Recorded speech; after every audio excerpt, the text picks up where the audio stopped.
हरिः ओम्।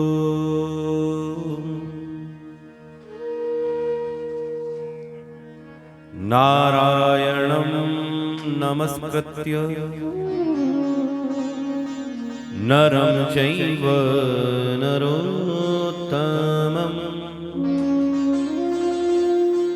देवीं सरस्वतीं व्यासं ततो जयमुदीरये।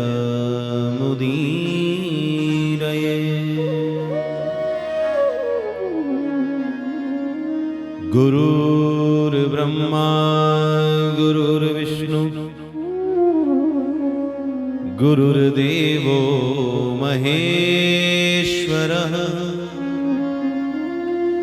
गुरुर्साक्षात् परब्रह्म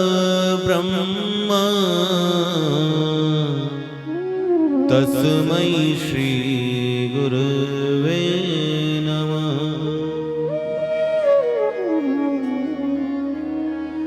रामाय रामभद्राय रामचंद्राय वेदसे रघुनाथाय नाथाय सीताया पतये नमः। कृष्णाय वासुदेवाय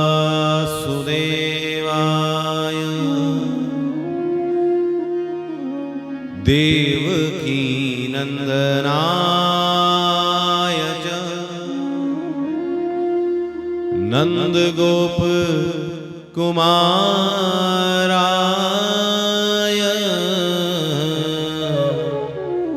गोविंदाय नमो नमः। श्री राधे मेरी स्वामिनी मैं राधे जी को दान जन्म जन्म मोहि दीजियो श्री वृंदावन वास। जन्म जन्म मोहि दीजियो श्री वृंदावन वास। बोल वृंदावन बिहारी लाल की जय। राधा स्नेह बिहारी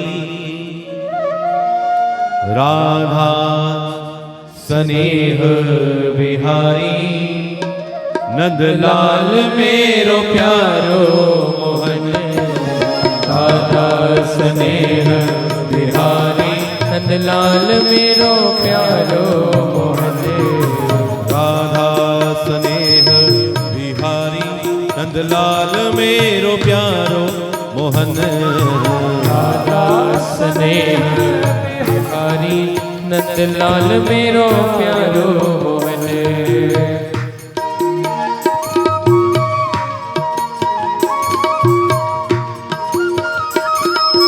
जय जय राधे।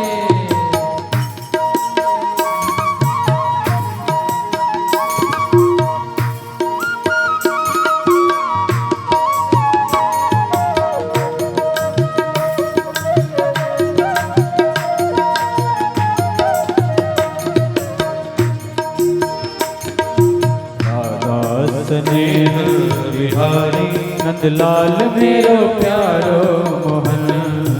राधा स्नेह नंदलाल मेरो प्यारो मोहन। प्यारो मोहन मेरो प्यारो मोहन। प्यारो मोहन मेरो प्यारो मोहन। प्यारो मोहन मेरो प्यारो मोहन। प्यारो मोहन मेरो प्यारो मोहन। ओ प्यारो मोहन मेरो प्यारो मोहन। प्यारो मोहन मोहन राधा स्नेह बिहारी नंदलाल मेरो प्यारो मोहन राधा स्नेह बिहारी नंदलाल मेरो प्यारो मोहन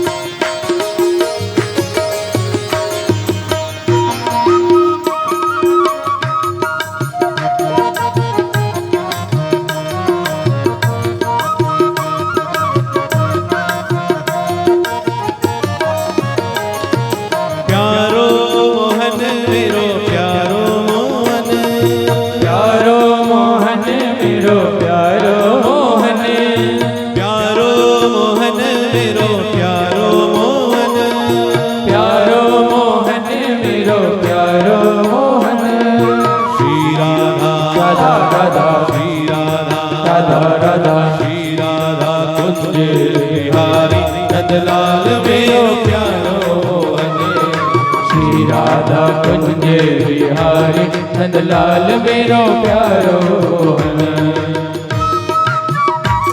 जय हो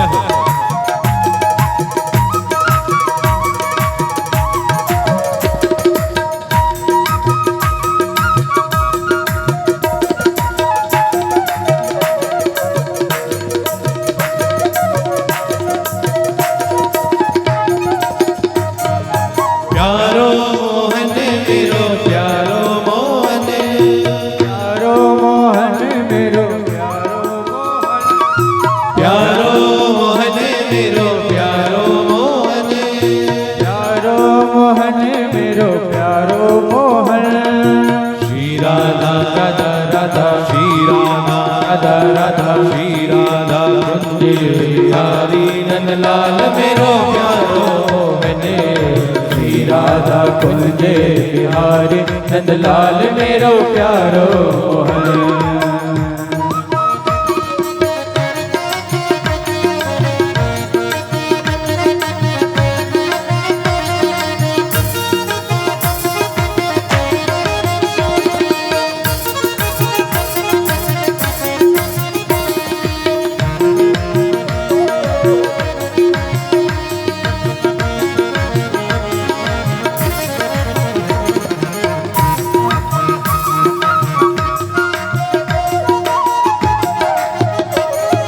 प्यारो मोहन मेरो प्यारो मोहन प्यारो मोहन मेरो प्यारो मोहन प्यारो मोहन मेरो प्यारो मोहन प्यारो मोहन मेरो प्यारो मोहन श्री राधा राधा राधा श्री राधा राधा राधा श्री राधा कुंज बिहारी नंदलाल मेरो प्यारो मोहन श्री राधा कुंज बिहारी नंदलाल मेरो प्यारो मोहन जय हो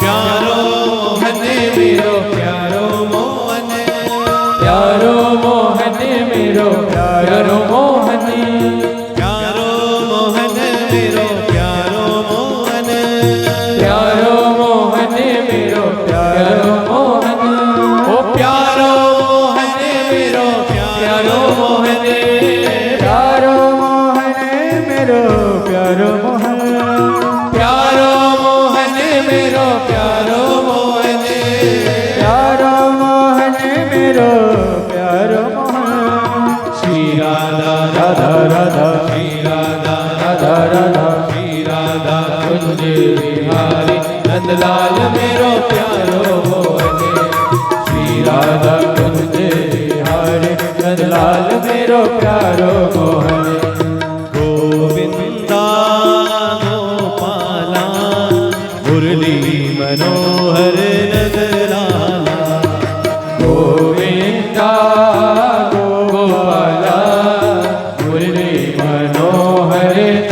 लाला जय गोविंदा गोपाला मुरली मनोहर नंद लाला हे गोविंदा गोपाला मुरली मनोहर नंद लाला जय मुरली मनोहर नंद लाला मुरली मनोहर नंद लाला जय मुरली मनोहर नंद लाला जय मुरली मनोहर नंद लाला गोविंदा जय हो गोपाला मुरली मनोहर नंद लाला गोविंदा गोपाला मुरली मनोहर नंद लाला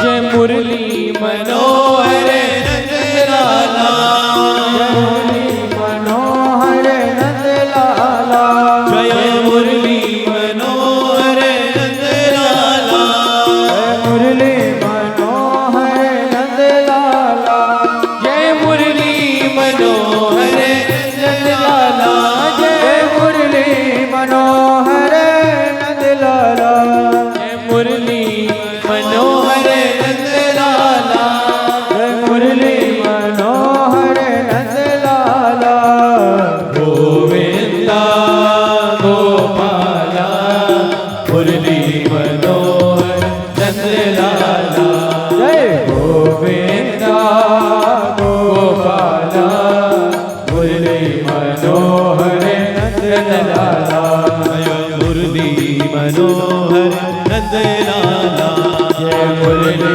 मनोहर नंद लाला जय मुरली मनोहर नंद लाला हरि बोल मुरली मनोहर नंद लाला जय मुरली मनोहर नंद लाला जय मुरली मनोहर नंद लाला जय मुरली मनोहर नंद लाला जय मुरली मनोहर नंद लाला गोविंदा गोपाला मुरली मनोहर नंद लाला गोविंदा गोपाला मुरली मनोहर नंद लाला जय मुरली मनोहर नंद लाला जय मुरली मनोहर नंद लाला जय मुरली मनोहर नंद लाला जय जय श्री राधे जय जय श्री राधे जय जय श्री राधे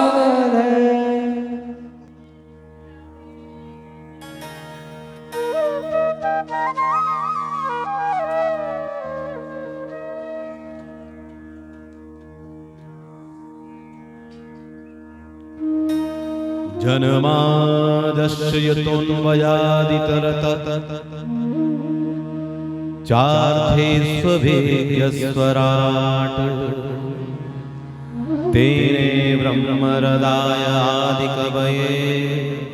मुह्यन्ति यत्सूरयः तेजो वारिमृदां यथा विनिमयो यत्र त्रिशर्गो मृषा धाम्ना स्वेन सदा निरस्तु कुहकं सत्यं परं धीमहि सत्यं परं धीमहि।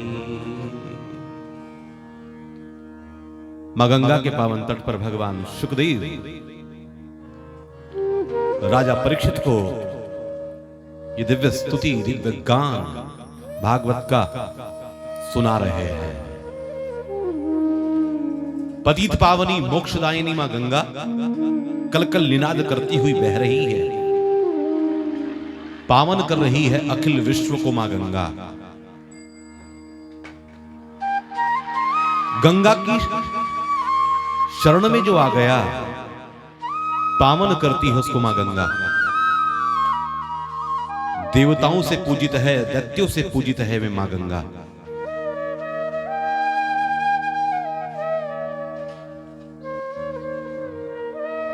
नमामि गंगे तव पाद पंकजम, सुरासुरैर्वन्दित दिव्य रूपम, भुक्तिं च मुक्तिं च ददासि नित्यं, भावानुसारेण सदा नराणम्। भावानुसारेण सदा नराणम्, जैसा जिसका भाव होता है उसको वैसा फल प्रदान करती है मां गंगा। और एक मां गंगा ही ऐसी है जो ये कहती है किसी भी अवस्था में तू मेरे पास आ जा। स्नान कर कर जाओ गंगा में तब भी कल्याण करती है, स्नान ना कर कर जाओ तब भी कल्याण करती है। किसी और तट पर जाओगे, किसी और मंदिर में जाओगे, शिवालय में जाओगे, देवालय में जाओगे तो आपको शुद्ध बुद्ध होकर जाना पड़ेगा। लेकिन एक मां गंगा कहती है कि बिना स्नान करे मेरे पास आ जा, मैं तुझे स्नान करा दूंगी, मैं तुझे पवित्र कर दूंगी।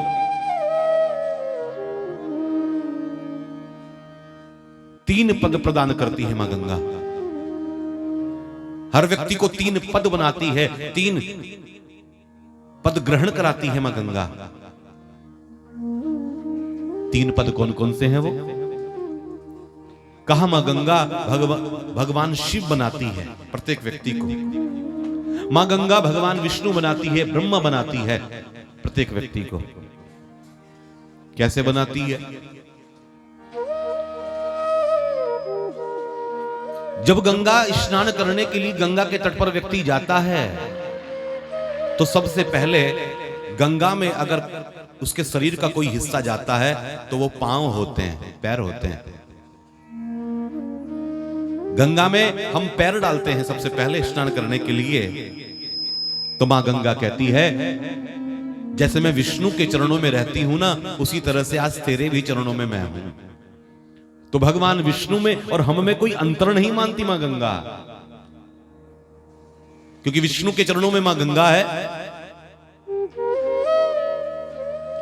स्नान करने वाला व्यक्ति जब डुबकी लगाता है, अपने आप को समाहित करता है मां गंगा के अंदर, डुबोता है अपने आप को मां गंगा के अंदर, तो मां गंगा शीश पर आ जाती है स्नान करने वाले के। और शीश पर मां किसके विद्यमान है? शिव के। जैसे शिव की जटाओं में मां गंगा विद्यमान है, स्नान करने वाला जब डुबकी लगाता है तो उसकी भी शीश पर आ जाती है मां गंगा। तो मां गंगा कहती है मैंने तुझे शिव बना दिया। और स्नान करने वाला व्यक्ति जब घर चलता है तो खाली हाथ नहीं चलता, अपने पात्र में, अपने बर्तन में, अपने कमंडलू में जल भरकर चलता है, खाली हाथ नहीं चलता। तो पात्र में, कमंडलू में किसके है गंगा? ब्रह्मा के। तो मां गंगा कहती है मैंने तुझे ब्रह्मा भी बना दिया, शिव बनाया, विष्णु बनाया, ब्रह्मा बनाया, पावन कर दिया हमारे जीवन को मां गंगा ने। और तीन है जो दर्शन दे रहे हैं इस कलिकाल में भी, मां गंगा, भगवान सूर्य और चंद्रदेव, ये तीन हैं जो साक्षात दर्शन दे रहे हैं। मां गंगा के तट पर जब भी जाओ पहले प्रणाम करो मां गंगा को। स्नान करने की पद्धति है ये, पहले प्रणाम करो, मानसिक रूप से प्रणाम करो, हाथ जोड़कर प्रणाम करो कि मां मैं तेरे दर पर आया हूं, मुझे कृतार्थ करना, मुझे पावन करना। स्नान करने से पहले हाथ में जल ले लेना, हाथ में जल लेकर संकल्प करना, अपना नाम बोलना, अपना गोत्र बोलना, मैं कौन हूं, कहां से आया हूं, क्या मेरा सरनेम है, और कहना मां मैं तुझ में स्नान करने की अनुमति मांग रहा हूं। इसको कहते हैं संकल्प। संकल्प कहते हैं कि मैं कौन सा कार्य कौन सी तिथि में कब करने जा रहा हूं, इसको कहते हैं संकल्प। संकल्प होता है एड्रेस। बहुत बड़ी चिट्ठी लिखी जाए, बहुत बड़ा पत्र लिखा जाए, बहुत सारी बातें लिखी जाए, लेकिन चिट्ठी में अंत में अगर एड्रेस ना लिखा जाए ना, तो चिट्ठी पहुंचने वाली नहीं है। बातें तो बहुत लिखी, लेकिन पहुंचाओगे कैसे? तो उसी तरह से बहुत गुणगान किया, लेकिन भगवान की भक्ति रूपी एड्रेस नहीं लिखा तो सब व्यर्थ हो जाता है।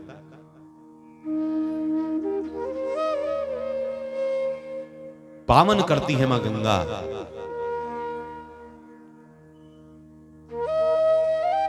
मोक्ष प्रदान करती है मां गंगा, मुक्ति प्रदान करती है मां गंगा। और हमारे यहां तो कितनी सुंदर व्यवस्था है कि हम और आप हरिद्वार के वासी हैं, हरिद्वार में रहते हैं और हरिद्वार में रहकर मां गंगा का नित्य दर्शन करते हैं, नित्य आराधन करने को मिल जाता है। लोग दूर दूर से तरसते हैं मां गंगा का दर्शन करने के लिए। आप और हम कितने बड़े भाग्यशाली हैं कि हरिद्वार में हमें रहने का अवसर प्राप्त हुआ है। कितना सुंदर स्थान बने हुए मां गंगा के, कितने सुंदर घाट हैं। जिस घाट से निकल जाओ पावन दर्शन होते हैं मां गंगा के। और हरिद्वार में ब्रह्म कुंड हर की पौड़ी, ये हृदय है हरिद्वार का। क्या स्वरूप है ब्रह्म कुंड का। एक बार जो दर्शन कर ले वो मुग्ध हो जाता है। क्या सुंदर व्यवस्था आरती की वहां पर देखने को मिलती है। कितना व्यवस्थित लगता है सब कुछ। यह हमारा आपका सौभाग्य है कि हम इस तट के वासी हैं। कितनी सुंदर व्यवस्था श्री गंगा सभा के द्वारा हर की पौड़ी पर ब्रह्म कुंड पर रखी गई है कि यात्री आते हैं उनके दर्शनों की व्यवस्था, मां गंगा का दर्शन, प्रसाद की व्यवस्था। कितनी सुंदर आरती होती है।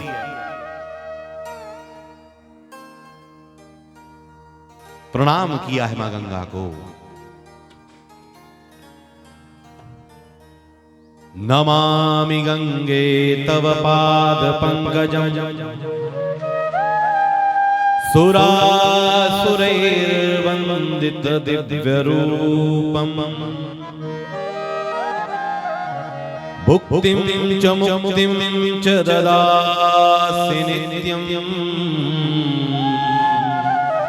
भावानुसारेण सदा दरस परस अरुमज्जन पाना। दर्शन कर लो मां गंगा का तब भी कल्याण, स्पर्श कर लो तब भी कल्याण, और पान कर लो तब भी कल्याण। दर्शन मात्र से मुक्ति प्रदान करती है मां गंगा। गंगा गंगा गंगा 100 योजन दूर बैठा भी अगर मां गंगा की कोई ध्यान कर ले कि ये मां गंगा है, तो शास्त्र कहते हैं कि मां गंगा उनको पावन कर देती है। 100 योजन दूर भी अगर एक बार कोई कह दे हे गंगा, हे मां, पावन कर देती है मां गंगा। ऐसा तट है ये मां गंगा का। पतित पावनी मोक्षदायिनी कल कल निनाद करनी भागीरथी मां गंगा बहती है हमारे तट पर। उस तट के हम वासी हैं। और कहा जाता है, देखो आज कथा के अंदर कितना बढ़िया सौभाग्य आपको प्राप्त हो रहा है। भागवत तो आपको सुनने को रोज ही मिल रही है, लेकिन आज आप विचित्रता देखो। भागवत में आप देख रहे होंगे शक्ल दोनों की जैसी है। ये हमारे अनुज हैं और ज्वालापुर की रामलीला, जो सबसे बड़ी रामलीला है, उसमें राम लक्ष्मण का अभिनय इन दोनों भाइयों के द्वारा होता है। तो समझो भागवत में आज राम लक्ष्मण आकर बैठ गए। आज राम लक्ष्मण की जोड़ी आई है, बहुत सुंदर इनका अभिनय होता है।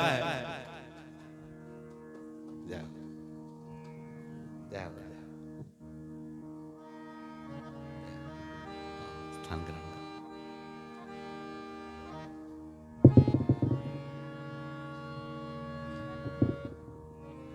बहुत ही सुंदर इनका अभिनय है। आप देखना फेसबुक पर या यूट्यूब पर सर्च कर देखोगे, जब रामलीला समिति मोहल्ला लकड़हान ज्वालापुर, तो दोनों भाइयों का दर्शन होगा। राम लक्ष्मण की जोड़ी है, और जिस समय ये अपने स्वरूप में आते हैं ना, तो भीड़ लगती है इनको देखने के लिए। और हमारा और आपका सौभाग्य देखो कि प्रेम के कारण ये भागवत में आकर इन्होंने आज सबको कृतार्थ किया है। तो एक बार भाटिया परिवार की ओर से तालियों से इनका स्वागत।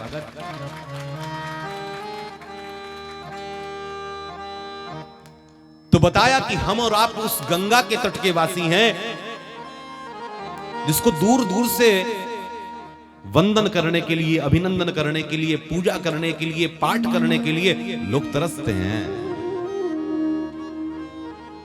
और हमें सहज भाव से वो जल प्राप्त हो जाता है, सहज भाव से मिल जाता है। देखो बिल्कुल शक्ल एक है इन दोनों की। राम जी इधर वाले हैं, जरा एक बार खड़े होकर दिखाओ। राम जी, ये राम जी बनते हैं और लक्ष्मण जी हैं, और जब दोनों स्वरूप में आते हैं तो इनके घर वाले भी भ्रमित हो जाते हैं। ऐसा सुंदर जोड़ी है ये। भगवान इनको प्रसिद्धि प्राप्त करे, और हम तो इनको राम लक्ष्मण ही कहते हैं। जब से इनका अभिनय हमने देखा तब से, वैसे तो बचपन से हमारे ये सखा हैं, मित्र हैं, छोटे भाई हैं, लेकिन जब से इन्होंने इस अभिनय को धारण किया है तो ये जीवन तो उसको जीते हैं और अपने जीवन में भी उसको उतारते हैं। ऐसा नहीं केवल रामलीला के समय, जीवन में उतार कर चलते हैं राम लक्ष्मण का अभिनय। और अभिनय होना भी वही चाहिए जो जीवन में उतर जाए। तो सुखदेव भगवान बता रहे हैं कि मां गंगा पावन करती है, कल्याण करती है, क्योंकि देवताओं के द्वारा, दैत्यों के द्वारा पूजित है। सकल लोक जग पावनी गंगा, नमामि गंगे तव पाद पंकजम, सुरासुरैर्वन्दित दिव्य रूपम, भुक्तिं च मुक्तिं च ददासि नित्यं, भावानुसारेण सदा नराणम्। भावानुसारेण सदा नराणम्। आपके भाव से ही फल प्रदान करती है मां गंगा।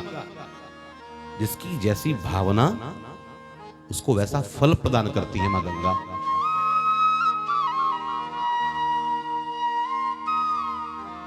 जिसका जैसा भाव, उसको वैसा फल प्रदान हो जाता है मां गंगा के द्वारा। और शास्त्र कहते हैं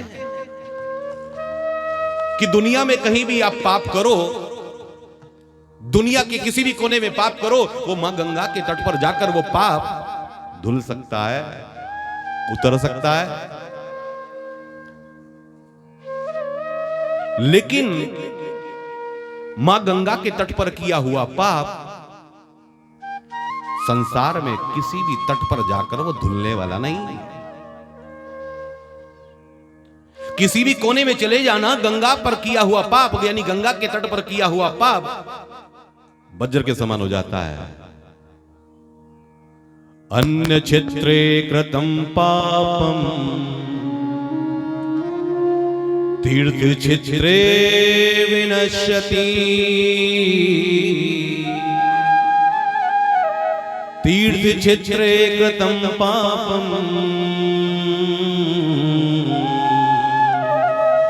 वज्रलेपो भविष्यति। जाकी रही भावना जैसी, जाकी रही भावना जैसी, प्रभु मूर्ति देखी दिन तैसी, जाकी रही भावना जैसी, प्रभु मूर्ति देखी दिन तैसी।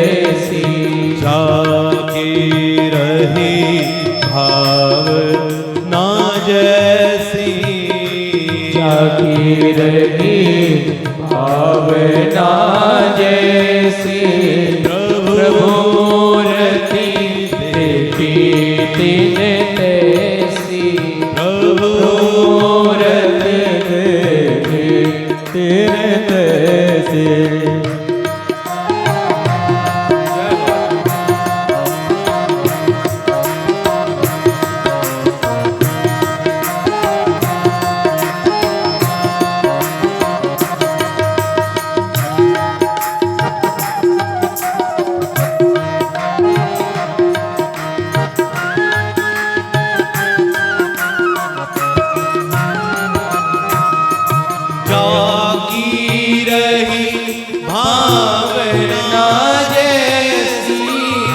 जागी रही गाओ भाई, भावना जैसी, जागी रही भावना जैसी, जागी रही भावना जैसी, भावना जैसी, भावना जैसी, भावना जैसी, भावना जैसी। हाँ, जागी रही भावना जैसी, जागी रही भावना जैसी, प्रभु मूर्ति देखी तिन तैसी, प्रभु मूर्ति देखी तिन तैसी। तो जिसकी जैसी भावना उसको वैसा दर्शन होता है। सिद्धांत भी है, जिस रंग का चश्मा लगाओगे ना दुनिया वैसे ही दिखाई देगी। काले रंग का चश्मा लगाओगे तो दुनिया काली दिखाई देगी, हरे रंग का चश्मा लगाओगे दुनिया हरी दिखाई देगी, नीले रंग का चश्मा लगाओगे तो दुनिया नीली दिखाई देगी। और भगवान की भक्ति रूपी अगर चश्मा लगाओगे तो सिया राम मैं सब जग जानी, करहूं प्रणाम जोरी जुग पानी। क्योंकि जैसी दृष्टि वैसी सृष्टि होती है। एक ही चीज को हम अलग अलग रूप में देखते हैं। किसी को वो गोविंद दिखाई देता है, किसी को अपना लाल दिखाई देता है, किसी को ग्वाल दिखाई देता है, किसी को भगवंत दिखाई देता है, किसी को कुछ दिखाई देता है, किसी को कुछ दिखाई देता है। ये तो भावनाओं का विषय है। कभी कभी सड़क में चलते हुए किसी भिखारी के अंदर नारायण का दर्शन होने लगता है।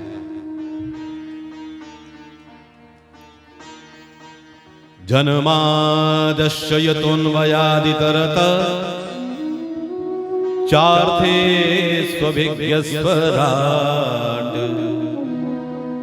तेने ब्रह्महृदाय आदिकवये मुह्यन्ते यत् सूरय तेजो वारिमृदां यथा विनिमयो यत्र त्रिसर्गो मृषा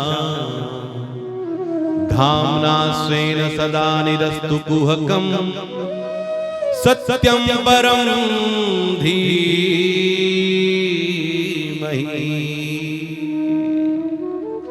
सत्य की है यात्रा, सत्यम परम धीमहि। इसलिए हर जगह सत्य का दर्शन, हर जगह हर प्राणी के अंदर परमात्मा का दर्शन, इसको कहते हैं सूक्ष्म दृष्टि।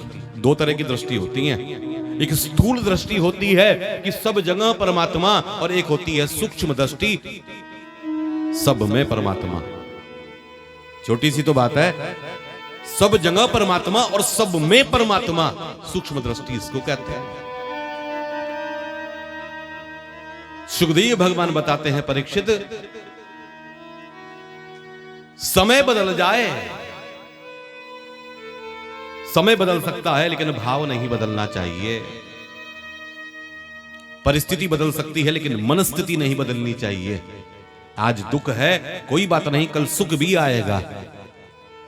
आज सुख है, ये मस्तिष्क में रहना चाहिए। आज सुख का समय चल रहा है तो कल दुख भी आएगा। तैयारी तो दोनों की होनी चाहिए। लोग प्रशंसा करें तो हम प्रसन्न होते हैं, जब लोग निंदा करें तब भी प्रसन्न रहना चाहिए, क्योंकि निंदक नियरे राखिए, गोस्वामी तुलसी कहते हैं। आपकी कोई कमी निकालता है ना बार बार, भाई तुझ में ये कमी है, तुझ में ये कमी है, तू तेरा अभिनय ऐसा है, तुम कथा ऐसे नहीं ऐसे करते हो, वो लोग तो बड़े प्रेम करते हैं आपसे।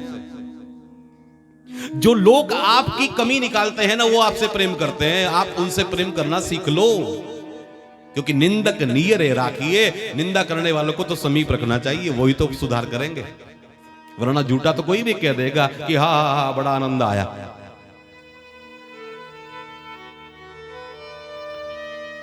दोनों स्थितियों में कभी भी मन स्थिति नहीं बदलनी चाहिए आदमी की। हमारी मन की स्थिति बहुत जल्दी बदलती है। प्रशंसा कर दी, किसी ने तारीफ कर दी तो खुश हो गए, बुराई कर दी तो दुखी हो गए। नहीं, राम का अभिनय, भरत का अभिनय, लक्ष्मण का अभिनय, शत्रुघ्न का अभिनय, यानी रामचरितमानस हमको सिखाती है त्याग कैसे करना है। अरे राज्य मिल रहा है राम जी को, राम जी ने त्याग कर दिया, भरत जी के पास वो गया, राज्य उन्होंने त्याग कर दिया। मानो रामचरितमानस सिखाती है कि राज्य को फुटबॉल बना दिया चारों भाइयों ने। फुटबॉल पर हम क्या करते हैं? फुटबॉल पास आती है तो क्या अभिनय होता है? हम लात मार देते हैं फुटबॉल पर। तो चारों भाइयों ने इस राज्य को, अवध को, राज्य के स्वर्ण को, चांदी को, आभूषण को फुटबॉल बना दिया। महाभारत में देखो, जिसको देखो वो लेना चाहता है, और रामायण को देखो, रामचरितमानस को देखो, जिसको देखो वो छोड़ना चाहता है। और जिसने त्याग करना सीख लिया ना जीवन में, उसने सब कुछ सीख लिया। हम त्याग नहीं कर पा रहे, घर में भी बड़ों के बीच में, छोटों के बीच में त्याग करना सीखो। ये रामचरितमानस सिखाती है, ये राम का अभिनय सिखाता है त्याग। अरे एक दिन पहले जिसको कहा जा रहा हो कि तुझे राज्य मिलेगा, तुझे राजा बनाया जाएगा, तब भी रघुनाथ की जो मुखा आकृति है वही है, कोई उत्साह नहीं आया। और अगले दिन कहा गया कि राज्य तो छोड़, तुझे घर में भी नहीं, तुझे वन में जाना होगा, तब भी मुखा आकृति बदली नहीं।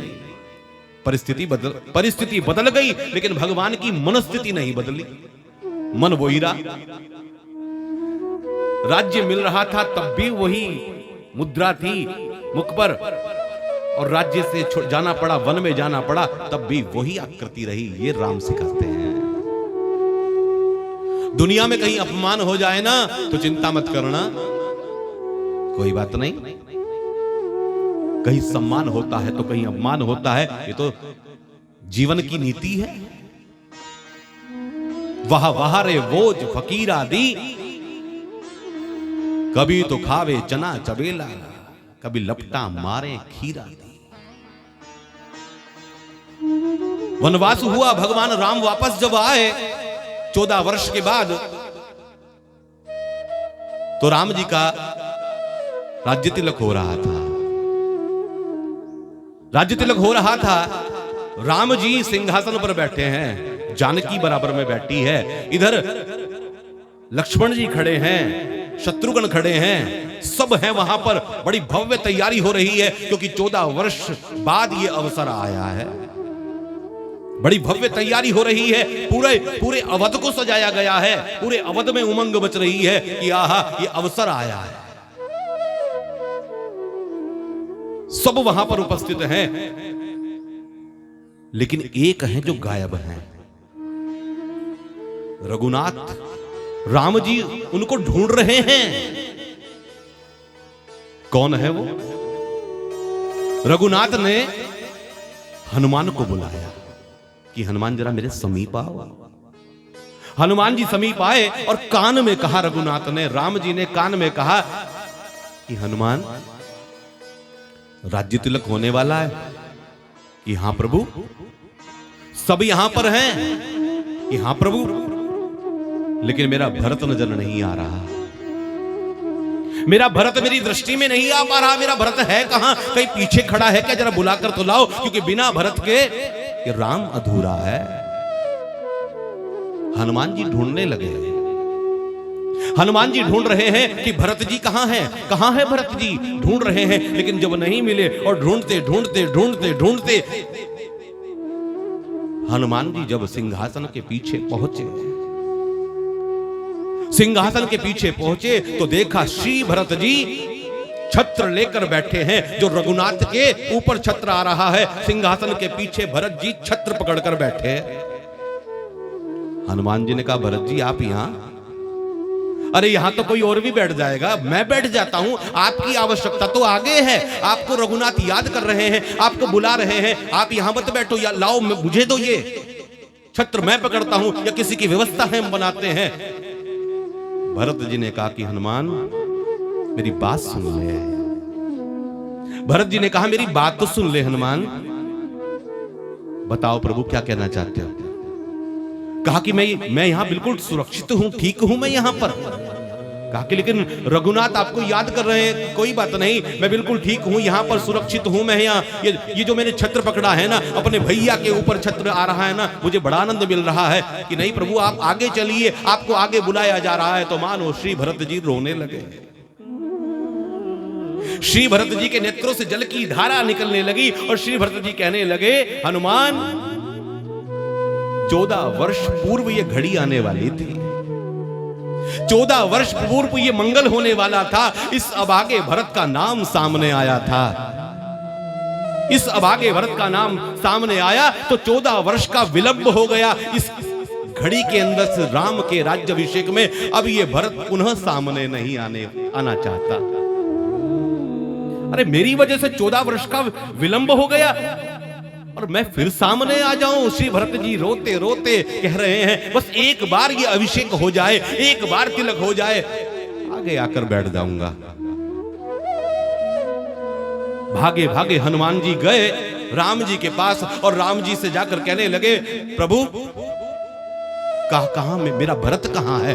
राम कहने लगा, मेरा भरत कहां है? हनुमान जल्दी बताओ मेरा भरत कहां है?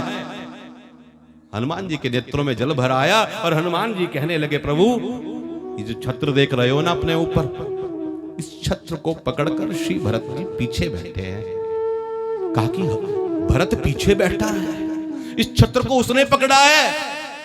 कि हाँ प्रभु वो आगे नहीं आ रहे, मैंने बहुत कहा आगे चलिए आगे चलिए, वो आगे आने को मना कर रहे हैं। प्रभु आप कहिए ना कि वो आगे आए।